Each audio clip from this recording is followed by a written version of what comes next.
Welcome to Raising the Bar, the podcast that pulls back the curtain on the country's most successful leaders and how they elevate their business and their teams. Please welcome our host, Alison DePauli.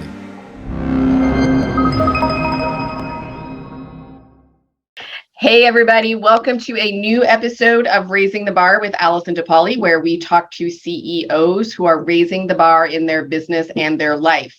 You know that I love my guests, and I'm always excited to talk to some pretty interesting people who aren't always very well known, which is great. You learn all kinds of interesting things.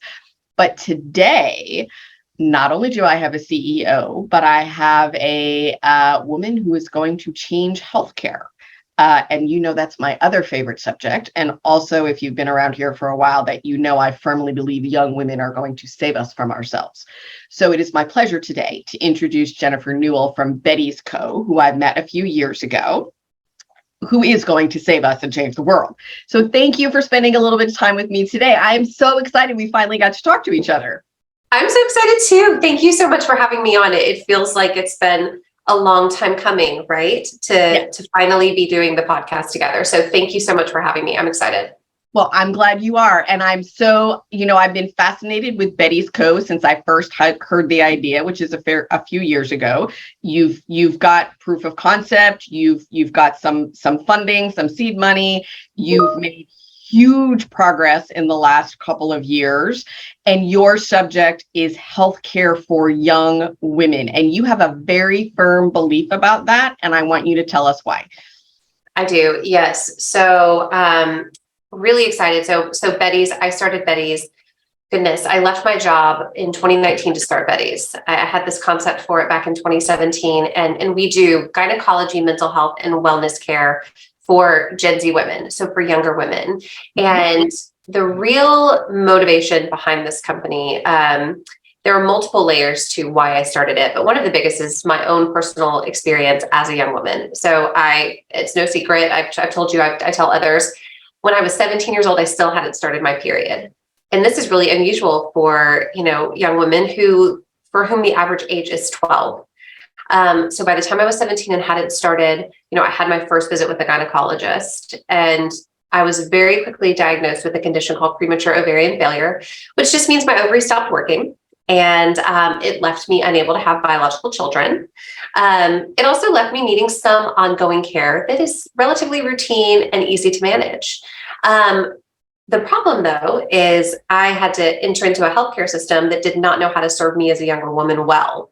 And so I spent about 5 to 6 years solo navigating this system that I found to be cumbersome and unwelcoming, and all of the things we all talk about as patients that we know from firsthand experiences. But when you are a 17 or 18-year-old and you don't know enough of what is normal and what isn't normal, you don't know what questions to ask, and you don't get enough time with your provider to really understand your particular case, it is extremely overwhelming. And it took me a long time to find a rhythm that worked for me. And so that's really what was prompting some of this. For those of you that are not in the healthcare arena, the average primary care physician and the average gynecologist will stack 12 patients an hour. Now, I talk fast. I can't talk that fast. And it's a real challenge when you are a patient to get everything that you need. I don't care how old you are, Right. But when you're a young woman, I think it's easy to be intimidated, and then you don't get what you need. And healthcare for young women is not just about birth control; it's about many things. That was the other thing that really threw me off as I aged and as I would talk to my peers. And, I stumbled into a career in healthcare. And so after college, after about a year, I started working for a physician practice management consulting company. We were bought by a very large company called the Advisory Board that was based out of DC, a large consulting company. And I worked there for 10 years and loved it and learned what was going on behind the scenes that created this negative patient experience that I had and that so many other women had. But when you're talking about women's healthcare, yes, you have all of those typical things that can make a doctor's visit uncomfortable, right? You don't get enough time with your provider. You have long wait times. You have to fill out tons of paperwork multiple times, right? There are all of those triggers that make for a negative patient experience. But when you're talking about women's healthcare, particularly for younger women, there's so much focus on pregnancy. The message is that you're either trying to prevent it, achieve it, or manage it. And if you're not doing those things, women's healthcare isn't for you, right? That's the big message. And as a person who is a high utilizer of, women's healthcare, gynecology in particular, I can't become pregnant. And I found that just didn't make sense to me. I need women's healthcare services on an ongoing basis, and it's much more comprehensive. And we have to factor in things like my nutrition and my exercise regimen and, hormone replacement therapy and so many other things, mental health, because the female reproductive system really determines a lot about how a person, how much energy they have, how well they sleep, what they want to eat, just daily lives, their daily lives. It impacts so much of that. And we don't talk about that because we think it's all about pregnancy and that you don't really need it if you are not trying to become pregnant or prevent a pregnancy. And that can lead to a lot of negative stigmas because then you have the assumption for younger women that you don't need women's healthcare unless you're sexually active. Which is not true. Which is absolutely not true. The first age that is recommended, or the age that is recommended for a first gynecological visit is between 13 and 15. And this is from ACOG, the American College of Obstetricians and Gynecologists. Forgive me, I can't seem to find my words today. So ACOG, right, sets that standard, and they say that, your girls need to start seeing their gynecologist between 13 and 15, a couple of years from when they start their cycle. And that is the time frame at which they can get to know their provider. They can talk about what isn't normal, what symptoms they're experiencing, and just so much education that can happen around it. It doesn't mean you need a pelvic exam. You don't necessarily need that. It's not typically recommended. You don't need a PAP until you're 21 and then every 3 years thereafter, unless your provider mentions specifically that you do for a number of reasons. Sure. So there's no fear of having an exam. It's just all about relationship building, education, consultation, and really having that young woman understand, again, how her female reproductive system is affecting her entire body and her daily life. I think that generally our American healthcare system is quite siloed. And we don't have good holistic care. I spend a fair amount of time advocating for direct patient care relationships. I think they are a remarkable service. A relationship with a primary care physician can really take care of about 80 to 90% of somebody's medical need. Gynecology is not a primary care relationship. It is about many, many things, and it's very, very important for women, but it is not where you go when you have a cold or the flu. Would you talk just a little bit about that? Because I think there's a bit of a misconception there. I'm so glad you asked me. I actually have a different perspective on primary care than what most probably do, because I think for far too long, primary care has a little bit of history, right? So over the last 15, maybe even 20 years, we've started to see this kind of decline in primary care. And some call it a decline, some call it a shift, right? And so part of this is because urgent care centers, retail-based clinics, like, the Minute Clinic and others, they've popped up and they are taking care of those immediate needs. So if someone has a sinus infection, if somebody has strep throat, or, a number of things that can be relatively easily treated with medication, they will typically go to urgent care if they can get in. So then primary care has shifted to be this chronic care management system. Yep. And the challenge with that, right, is the front door. You go to see your primary care doctor, they're managing your conditions, they're helping you organize and talk about when you need to see other specialists. That's what it's trying to become. And I think what it probably was decades ago in a lot of ways. However, I think primary care is trying to be too much to too many people. And obviously we're doing women's healthcare, but let's even take men's health, right? A 30-year-old male is probably going to need a different type of relationship with their doctor than a 65-year-old male. who Absolutely. maybe has multiple chronic conditions, right? So I think I think all of us would be better served by primary care. Primary care was redefined based on a subpopulation. And that's what we're doing, right? We don't need to be a place where a, 22-year-old woman can, get both her pap and pelvic exam as well as, talk about a sinus infection. Those are very different visits, coming in and being diagnosed for a sinus infection and getting, your meds, than it is to come in and need to sit down for 45 minutes and talk about how are you doing? How's your lifestyle? Like, what's going on? And structuring the model, the actual care experience and clinical model to be able to do those things, it should look different. And so, yes. right? The urgent care of the world has done a good job there. They've created a model that is serving that population, I would argue, pretty well for those needs. So we're trying to create more of this wellness orientation, preventive medicine model that is, we are better able to deliver because we're not trying to, manage the chronic conditions of, maybe an older woman who has, more acute needs than what we would be able to provide. And I think that is obviously very astute as a business, but I think you have, like many businesses, chosen a market that is incredibly underserved. I want to go back for a second to something you said a few minutes ago about when you were working for the advisory board and you started to understand why some of the things that are happening are happening. Would you talk about what you observed or what kind of became illuminated, for lack of a better word, as you were making these decisions? Because I think there are real structural problems in our healthcare delivery system, and we don't talk enough about that. Right.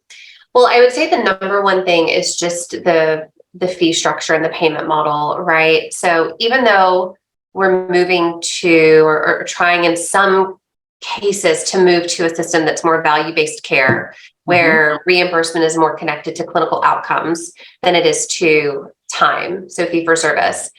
That said, there's still a lot of fee for service out there. And what that means is that, a medical group or a practice is only making money if that provider has a certain level of productivity. And really just making money to make ends meet, right? So they have to see 20 to 30 patients a day to be able to get what is needed to operate their business. I want you to repeat what you just said. I think that people do not understand that doctors' offices and health systems are businesses. They need money to operate, and they function very well that way. And let's leave doctors out because they're just generally overworked and underpaid. But systems are businesses. Right. They are. And that has to be okay, right? Because you need to be able to have a business model that can be sustainable so that you can continue providing services. And there are a lot of administrative costs with running a medical group or running any type of healthcare environment that's a provider organization, because we have to have electronic health records. We have a lot of administrative responsibilities to what we submit to insurance companies that then reimburse. And there's a lot of back and forth with that. You have all of your patient interactions. So there's a big administrative team behind that doctor to make sure all of those things get done. And that is where we have created a system that does not serve the patient well, because we have a system based around that doctor. So what that doctor's time is the most valuable thing. And so we are going to make it to where that doctor can spend, his or her time seeing patients, doing things that are going to bring in revenue. The challenge with that is, think about your experience when you walk into a clinic. You are greeted at the front by a receptionist of some sort. You then get taken to the back room. You get, your weight and your blood pressure done. Both times you've had to fill out paperwork or get asked about your symptoms and why you're there today. You're in the room. You're talking to the medical assistant. You're there for a while, and then the doc comes in. You maybe get 10 minutes with that doctor, and then they're out the door again, moving on to the next thing. Yep. So as a patient, you're shuffled around. As a patient, you're waiting maybe 45 minutes in the wait room, maybe 45 minutes in the exam room, and then you have 10 minutes. So it's a couple of hours of your time as the patient for that 10 minutes with the doctor. And you have this entire system kind of taking you to where you need to be able to see that doctor. That's because that doctor needs to see, to your point, so many patients per hour to be able to fund the rest of it. And so it's all about maximizing that provider's time. And that's just the payment system and how it is. So we've gotten away from, well, how do we think about maximizing that patient's time? Where that patient is able to come in and not be shuffled around. They walk in, they don't have a wait. They go into the room and they have, 30 to 40 minutes with a provider and can really spend some dedicated time talking about their particular issues. And then they get to leave, and it's a very clean experience for them and comfortable. We've gotten away from that because the payment model pushes us to prioritize the doctor's time and create wraparounds so that doctor's time can be maximized. Yes. And I'm sure you might realize I'm a terrible patient one for many reasons, but I don't tolerate badly run practices. And, I'm pretty nice, but I just don't tolerate those 45-minute waits, except if you're delivering babies, then, they come when they come. But I think that medical staff are incredibly underpaid and really abused. Because people are impatient and they've been waiting, and it does absolutely work around the doctor, who is the deliverer of all of the value in the practice. But at some point, patients go away, or they go somewhere else, or they just don't go, which is very bad for everybody. Yeah. Well, I want to go back to something you just said, because I love that you mentioned unless they're delivering a baby, right? I can't tell you, well, I can a handful of times, right? So let's say 4 or 5 times I've been waiting at my OBGYN's practice, and it not just here in San Antonio, previous providers as well. And, they come into the room and they're like, "It's a boy." And I'm like, "Oh, that's great for them. I've been sitting here for an hour, and I really needed to get back to work, and I couldn't, and I'm cold because I'm in a sheet." And, so that is a big question of, oh goodness, what about all of your other patients that are in this office? Like, why is the structure such that you have to run to do this delivery, which is extremely important? And perhaps, a practice that focuses on obstetrical care and pregnancy care and fertility is going to be like super celebratory about that. And I'm so happy about that family that they just got their newborn that's healthy. But also, here I am, and we're going to talk about my infertility problems, and I just waited for you to deliver a baby. Like, it doesn't feel good. And it's tone deaf. Exactly. It's a little tone deaf. And it lends to this problem that we have, which is trying to do too much for too many people. Like, that's not super relevant. And I don't mean to say relevant. I just mean it's not something that's very relatable if you are 18 to 24 years old, not trying to get pregnant at this time.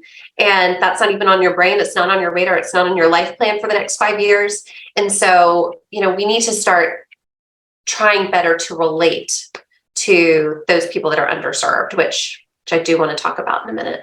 Yes, I would very much want you to talk about that, because we have huge pockets of underserved populations, and you serve one that has been underserved for a very long time, and not even heard, right? Yeah. Just, oh, well, I guess that's not for me. And then your patients just don't get anything. Yeah, absolutely. So it really starts with this transition out of pediatrics. So, right now, our, young people, for the most part, access and affordability are, of course, issues in just about every specialty in every arena. But let's say for the most part, our young people are seeing a pediatrician, until they're 18, at which time, the majority either are kind of cut off by that practice and they say, no, 18 is the age, we'll maybe see you one more time and then find an adult primary care doctor. The actual age range for adolescent care goes up to 21. So there are some that will see patients up to 21. And so the teenager, though, tends to age out before then. It's just like this natural aging out of pediatric care. It's like, I don't know that I need to go, or maybe I'm done with my sports physicals, or maybe I've gotten some care elsewhere and I don't really need to go see my pediatrician. They go to college, they maybe get their first job, right? It's entering into adulthood. Well, we as a healthcare system and this is well known, do not have a transition point from pediatric care into an adult primary care practice or family practice in most cases. Absolutely. Now, I won't speak for the males too much, but for a male, probably not as critical as it is for females. Mm-hmm. And again, the reason is females are going through a menstrual cycle every month. This age range of late teens into early 20s is a time during which most underlying gynecological conditions can start to present symptoms. Yep. And so you have things like polycystic ovary syndrome, premenstrual dysphoric disorder, other endometriosis, other conditions that tend to present at this age in which women are not getting the care that they need. So they age out of pediatrics at 18. They don't have anywhere to go. Well, that pediatrician that they've been seeing for a long time, for most of their life, has told them, you need to go see a gynecologist at 21 for a PAP. That's a screening for cervical cancer. Mm-hmm. And that is what they know.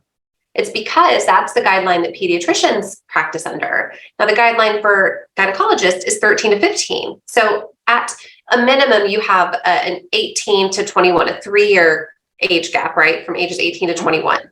On the high end of that, you have a gap in, women's healthcare between the ages of 13 and 21. So we collectively have a significant gap in care where most younger women are not getting the care they need because there's this misunderstanding about when they need to go and what they need to receive at the basic gynecological level. We also don't age them into any other system after they leave pediatrics. So the other piece about women in particular is women between the ages of 14 and 25 are twice as likely to experience depression and anxiety. And there's research out there that shows that this particular age range is at the highest risk of mental health conditions globally. And it starts at puberty.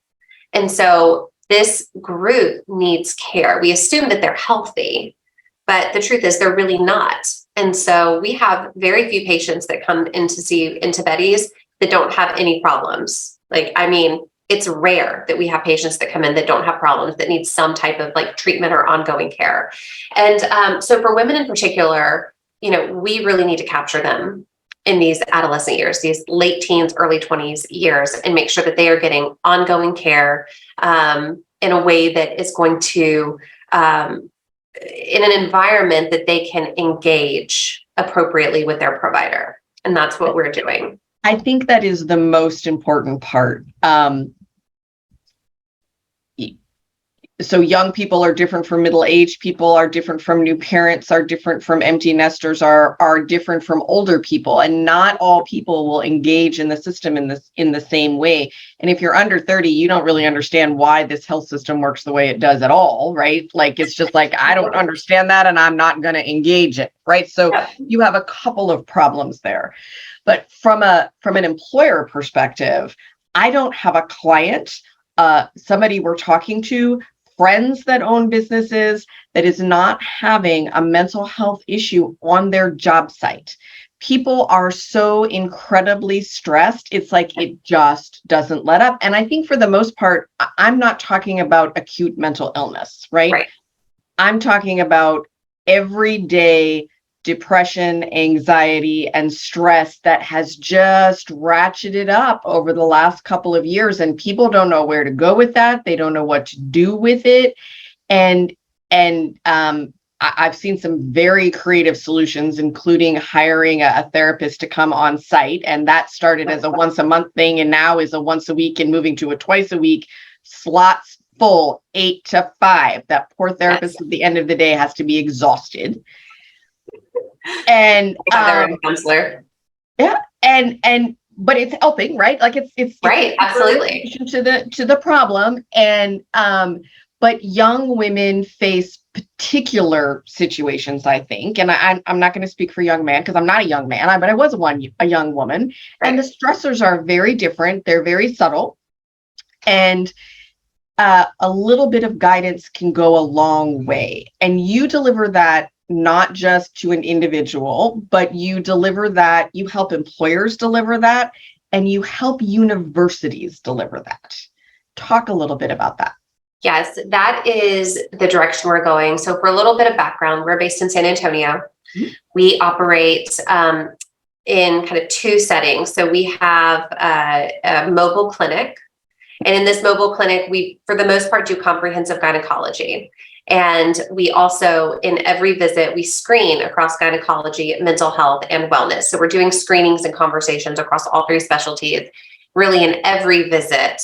And so the mobile clinic itself is one that we can deploy to a workplace. We can deploy to a university and see, those patients just right there in the most convenient way possible. We also know, just as an aside, that Gen Z in particular, they want in-person care. So we know their preference is in person.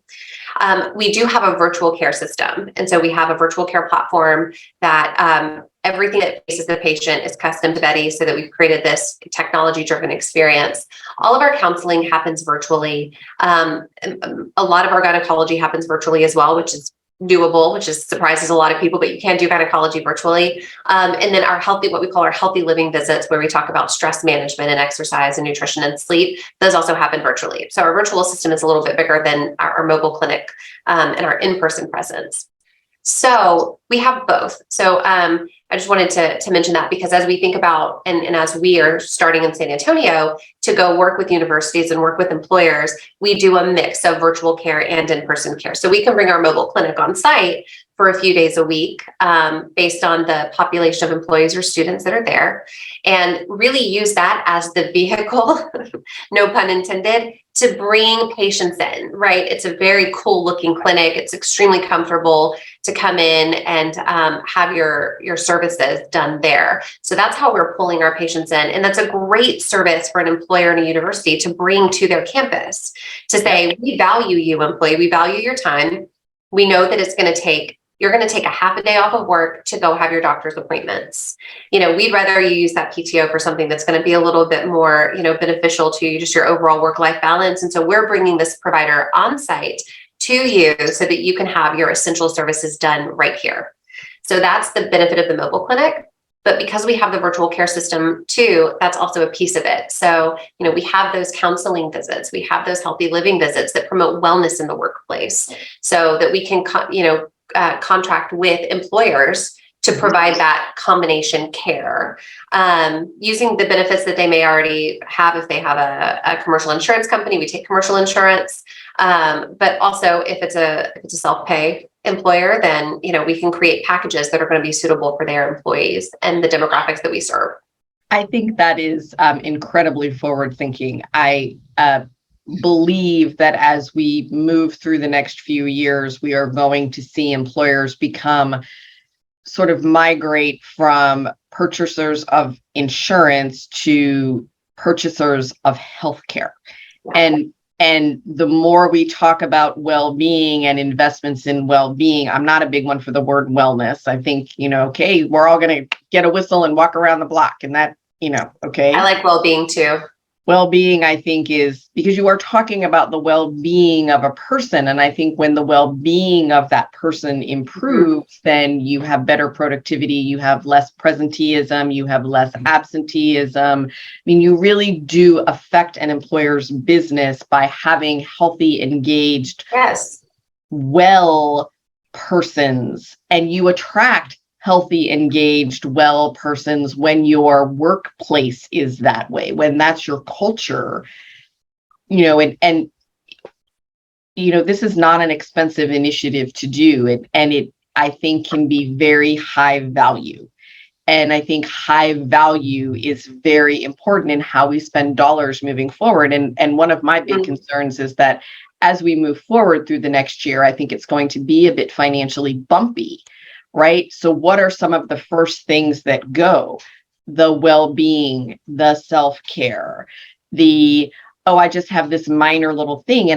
But I also think that that's one of the reasons why the virtual and in-person work so well, because once you have a relationship with a person or an organization or a group of people at an organization, it's not such a big deal to pick up the phone and get what you need on this one-off thing. Right. Exactly. And I think that we are going to see more and more of this, and you are leading the way here, which goes back to my earlier comment about young women are going to save us, because Lord knows we need saving. Thank you. I'll say, we get some pushback because we serve a certain demographic. So clinically, we see females between the ages of 13 and 45. So we realized that by putting those parameters on it, there's going to be a portion of, the employee population that's not going to be eligible for care through Betty's. And, because we are the first mover in this space, well, actually, I won't even say we're the first mover, because there are plenty of services out there that are intended toward family planning. Yes, but that's not fertility. More than that. Right. That's not. And so, and that's going to a segment of the employees. It doesn't go to everybody, because not everybody is going through pregnancy planning or family growth planning at the same time. So there's already a model out there for employers who can carve out certain services for employees, knowing that the need is so great. And so we are making the claim, which is evidenced in a lot of ways, that, it's important to carve out this type of care for your women who aren't planning to become pregnant, and creating a support system around them, because they need it. They need it clinically. And so it's okay. It's okay that, there can be other providers out there who are really focusing on the male population, or even an aging, close to retirement population, right? Again, people need different things based on where they are in their lives. And one of the things that can identify that is going to be age range. And so we are saying, this is so important. You need to carve out something special for this group. And we are trying to keep it extremely affordable, which is part of what the overall goal is, to reduce the cost of care. We are staffing mostly with nurse practitioners and physician's assistants. Because of the type of work we do, we can do that.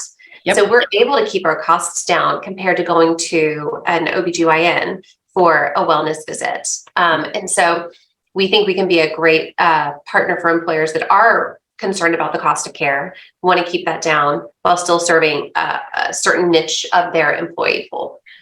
I think it is a remarkable business strategy. And I don't talk to an employer who doesn't give me some version of, look, we spend a lot of money. We're not wild about it, but we'll do it. Could it be useful? Because it's not useful to anybody right now when we spend a lot of time and a lot of money. So you can unwind it if you want, and it's okay to go one step at a time. And I talk about that a lot as well with employers, in that they think that they have to go from here all the way 100 miles over here. I don't recommend it. I recommend that you start with things that are important to your population. And if you have a lot of female staff, this is incredibly important. The needs and the stressors of women are different than they are for men. It doesn't mean they're better or they're worse. They're just different. They're different. And if you want to attract and retain your female staff, this is a great way to do it, right? We're here in Texas. Women's health is a big topic. Right now, all over the country. Texas is a hot spot for conversations around women's healthcare, and women need resources to help plan their lives as best they possibly can. And employers do have the burden of providing healthcare resources for their employees. And this is something, having a service like Betty's, because we're focused on preventive care. We don't do any pregnancy care, but because we have our focus on preventive healthcare and overall well-being, love your word, overall well-being, we are a really, really great option, and to create an attractive package for young female talent. Yes, you are. I would agree wholeheartedly with that. And I think you'll continue to get traction in San Antonio, both with employers and university campuses. I think that is a wonderful spot for you as well. What's next for Betty's company? So we are looking to continue to grow, right? Get more patients in the San Antonio market. We're fundraising right now.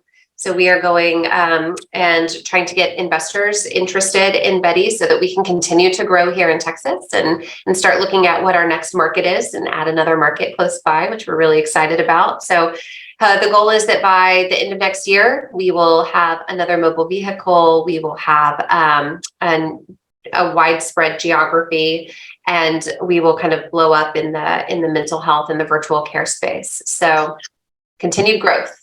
I've been so excited to watch you for the last couple of years. It is just, I will always be a little bit of a girl power person, but it is so lovely to see. And and to see the growth and the frankness of conversation, because I think we don't have enough frank conversations about health and what health is and health care.